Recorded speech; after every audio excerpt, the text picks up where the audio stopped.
Football ആയാലും cricket ആയാലും cup കിട്ടിയാൽ അത് ഏറ്റുവാങ്ങുന്നത് ക്യാപ്റ്റനാണ്.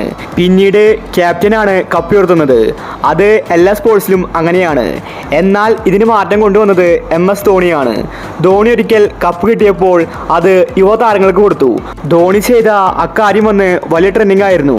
എല്ലാവരും ധോണിയെ വാഴ്ത്തിപ്പാടി. പിന്നീട് ധോണി ചെയ്ത അക്കാര്യങ്ങൾ ഓരോ ക്യാപ്റ്റനും പിന്തുടർന്നു. ധോണിക്ക് ശേഷം കോഹ്ലിയും അതിനുശേഷം രോഹിത് ശർമ്മയും ഇതേ ചടങ്ങ് പിന്തുടർന്നു. ഇപ്പോഴിതാ സൂര്യകുമാറും അതേ കാര്യം തന്നെ ആവർത്തിച്ചിരിക്കുകയാണ്. സൂര്യ എന്ന് കപ്പ് ഏറ്റുവാങ്ങി. സൂര്യയല്ല കപ്പ് ഉയർത്തിയത്. പിന്നീട് സൂര്യ ചെയ്ത കാര്യമാണിപ്പോൾ സോഷ്യൽ മീഡിയയിൽ ട്രെൻഡിങ് ആവുന്നത്.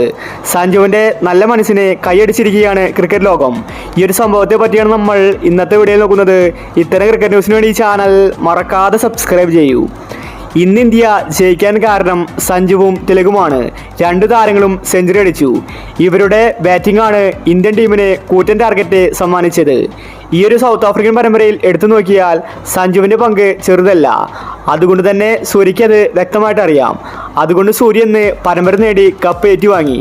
ശേഷം സൂര്യ അത് കൊണ്ടുപോയി കൊടുത്തത് സഞ്ജുവിനാണ്. എന്നാൽ സഞ്ജു ആ കപ്പ് ഏറ്റുവാങ്ങിയില്ല. സഞ്ജു പറഞ്ഞത് ഇത് യുവതാരങ്ങൾക്ക് കൊടുക്കാനാണ്. സൂര്യകുമാർ ഉടനെ തന്നെ അത് യുവതാരങ്ങൾക്ക് നീട്ടി. ഈ ഒരു സീരീസിൽ അവസരം കിട്ടാത്ത താരമാണ് ജിതേഷ് ശർമ്മ. അദ്ദേഹത്തിനാണ് സൂര്യകുമാർ കപ്പ് കൊടുത്തത്. അതുപോലെ മറ്റു യുവതാരങ്ങൾക്കും കപ്പ് കൊടുത്തു. എല്ലാ യുവതാരങ്ങളും കൂടി ഏറ്റുവാങ്ങിയാണ് കപ്പ് ഉയർത്തിയത്.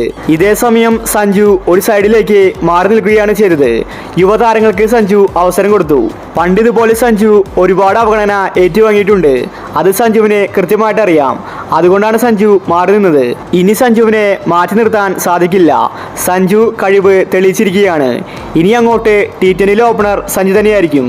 രോഹിത്തിൻ്റെ പകരക്കാരനും സഞ്ജു ആയിരിക്കും. അപ്പോൾ ഇത്തരം ക്രിക്കറ്റ് ന്യൂസിന് വേണ്ടി ഈ ചാനൽ മറക്കാതെ സബ്സ്ക്രൈബ് ചെയ്യൂ.